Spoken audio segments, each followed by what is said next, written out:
Hello students, हम लोग पढ़ रहे हैं प्रकाश का परावर्तन। ठीक है, भाग 4। इसमें हम लोग देखेंगे दर्पण किसे कहते हैं। ठीक है, वैसा चिकना और चमकीला सतह जो प्रकाश के परिवर्तन के नियम का पालन करता है तथा जिसका एक भाग अवश्य ही रंगा हो, दर्पण कहलाता है। दर्पण को हम लोग मिरर भी कहते हैं और इसको हम लोग अपने रियल लाइफ में यानी कि आम जिंदगी में इसको देख सकते हैं, जिसमें हम लोग अपना चेहरा देखते हैं, वो भी एक तरह का दर्पण ही है। ठीक है, उसमें क्या होता है, आगे की साइड से हम लोग अपना चेहरा देखते हैं और पीछे क्या होता है, उसका पीछे वाला भाग चमकीला और रंगा हुआ होता है, उससे ही हम लोग दर्पण कहते हैं। ठीक है, आगे देखते हैं। दर्पण मुख्यतः 3 प्रकार के होते हैं। ठीक, पहला समतल दर्पण, दूसरा गोलीय दर्पण और तीसरा परवलय दर्पण।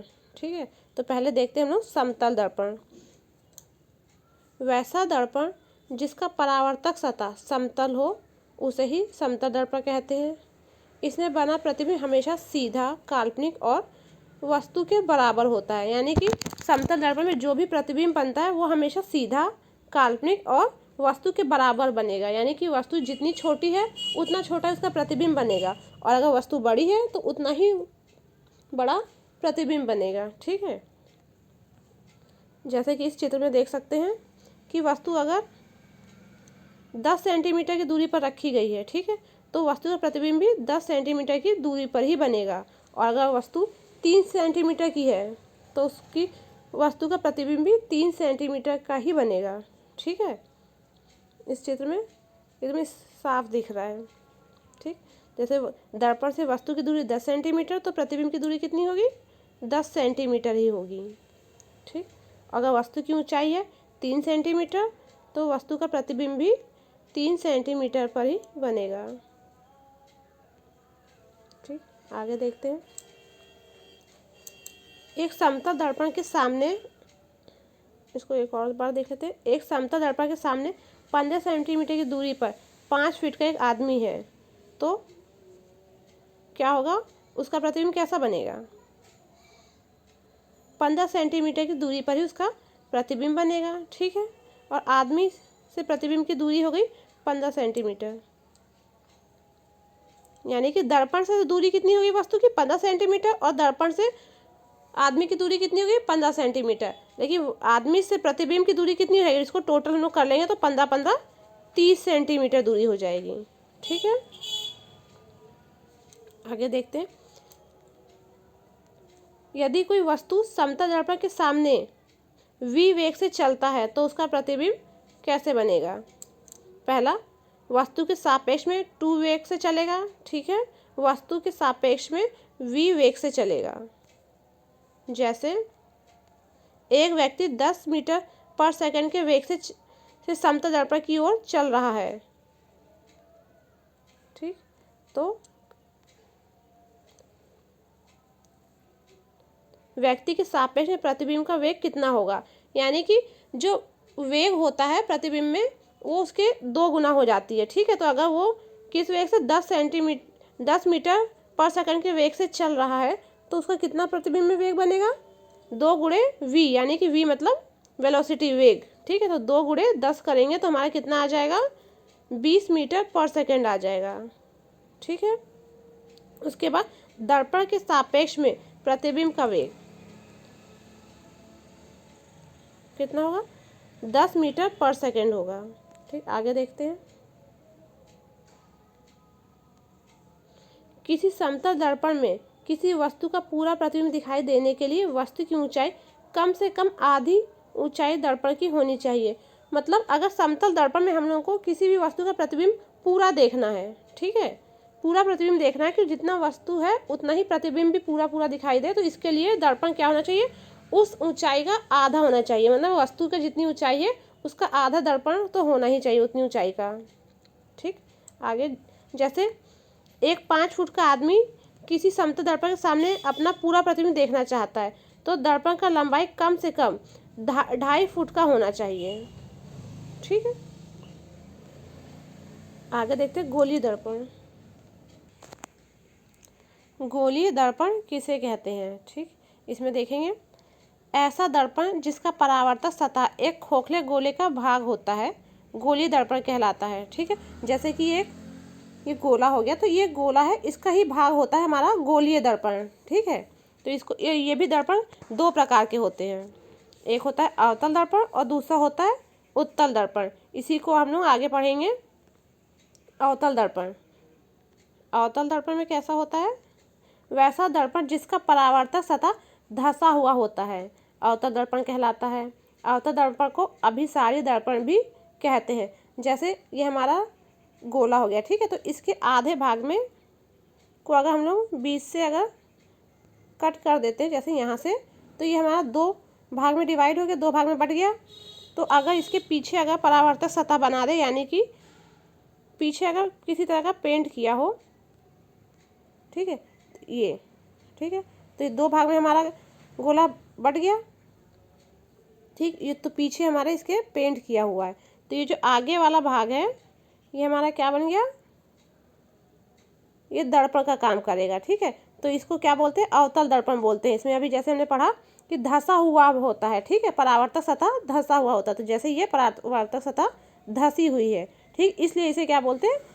अवतल दर्पण बोलते हैं, और इसी को ही हम लोग अभिसारी दर्पण भी कहते हैं। इसी तरह से हमारा होता है उत्तल दर्पण, वैसा दर्पण जिसका परावर्तक सतह उभरा हो अवतल दर्पण कहलाता है।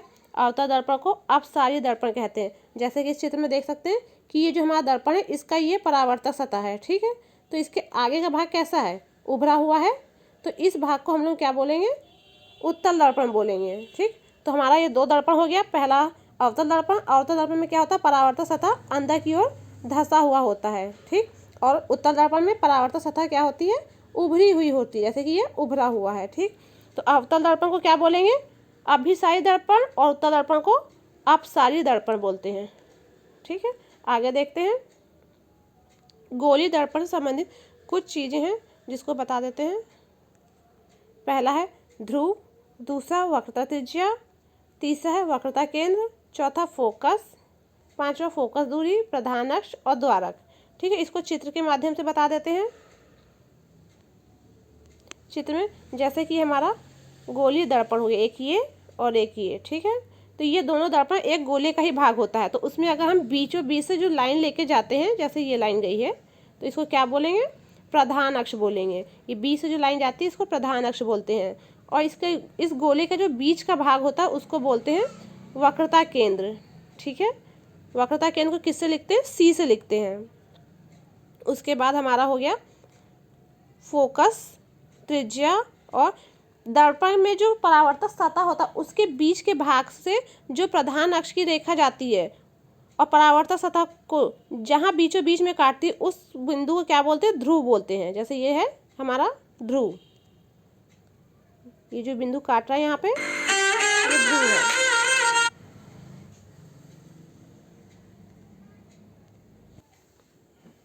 तो जहाँ पे दर्पण का परावर्तक सतह और प्रधान अक्ष जहाँ पे एक दूसरे को काटती हैं, वो बिंदु हमारा क्या कहलाता है?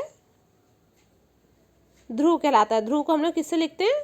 पी से सूचित करते हैं। ठीक है, उसके बाद हमारा हो गया वक्रता त्रिज्या। वक्रता त्रिज्या क्या बोलते हैं? एक गोले के त्रिज्या में जो त्रिज्या बनती है उसी को ही हम लोग त्रिज्या कहते हैं। ठीक है, तो ये हमारा गोला हो गया। गोले में केंद्र से लेके सतह तक की जो दूरी होती है उसको वक्रता त्रिज्या कहते हैं। ठीक, और फोकस वक्रता त्रिज्या और परावर्तक सतह के बीचों बीच में होता है, जिसको हम लोग एफ से लिखते हैं।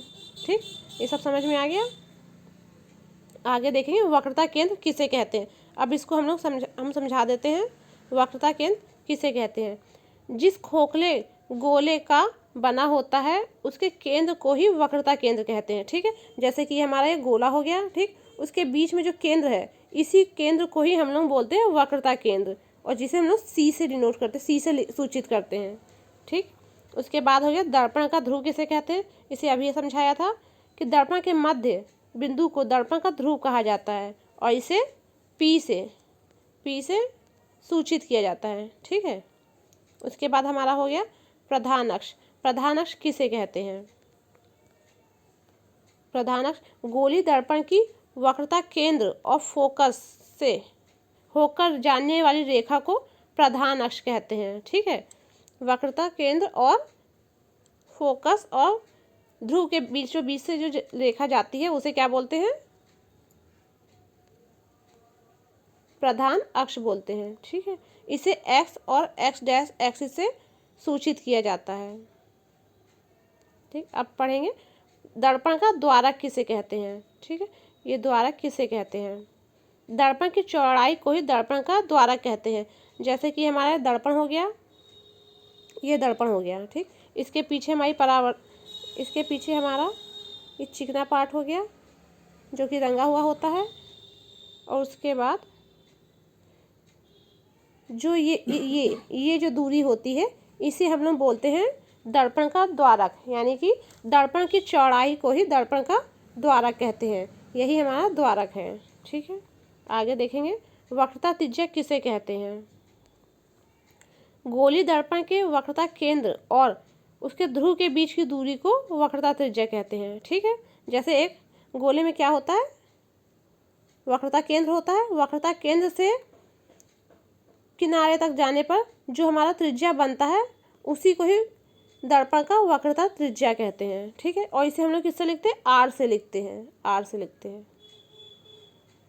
उसके बाद देखते हैं गोली दर्पण का फोकस या नभ्यांतर किसे कहते हैं। ठीक है, फोकस को ही नभ्यांतर कहते हैं। याद रखिएगा, जब भी कभी पूछा जाए कि फोकस या नभ्यांतर किसे कहते हैं, दोनों अलग अलग नहीं है, दोनों एक ही है। तो कभी भी क्वेश्चन में आ सकता है या नभ्यांतर किसे कहते हैं या फोकस किसे कहते हैं।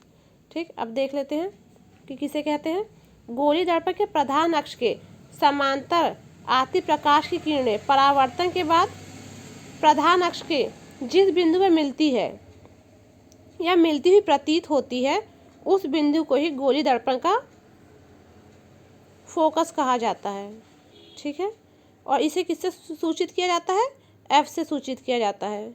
फोकस को एफ से सूचित करते हैं। ठीक, जैसे कि ये हमारा दर्पण हो गया। ये दर्पण हो गया। ठीक, इसमें क्या होता है, प्रकाश की किरण जब समांतर आती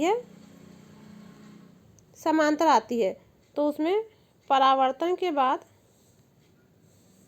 कहाँ गया, समांतर, जैसे किरण आ रही समांतर आ रही। ठीक है, और ये दर्पण से परावर्तन के बाद कहाँ से होके जाएगी?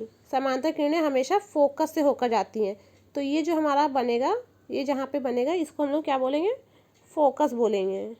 ठीक है, और फोकस को किससे लिखते हैं? एफ से लिखते हैं। तो क्या बनेगा? दर्पण से आती समांतर किरणें परावर्तन के बाद फोकस से होकर जाती हैं और उस बिंदु को एफ से सूचित करते हैं। ठीक है, आगे देखते हैं।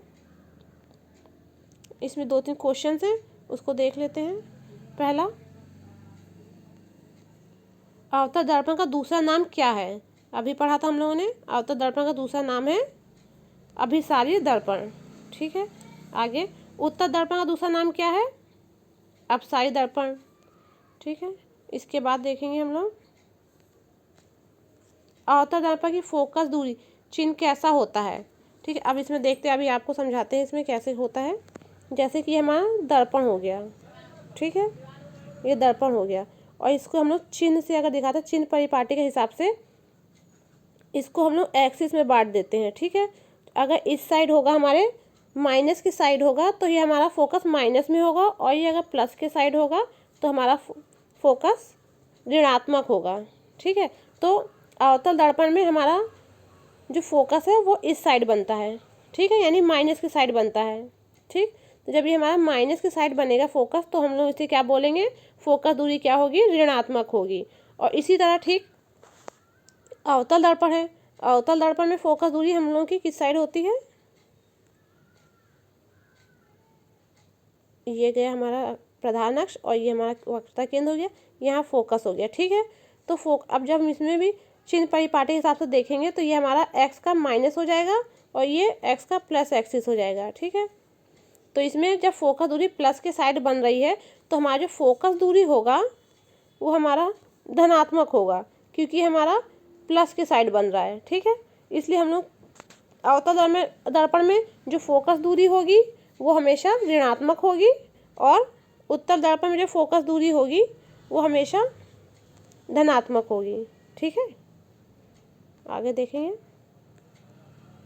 गोलीय दर्पण में चिन्ह का निर्धारण कहाँ से किया जाता है? तो इसका आंसर होगा कि ध्रुव से किया जाता है। ठीक है, इसके आगे हम लोग अगली वीडियो में पढ़ेंगे।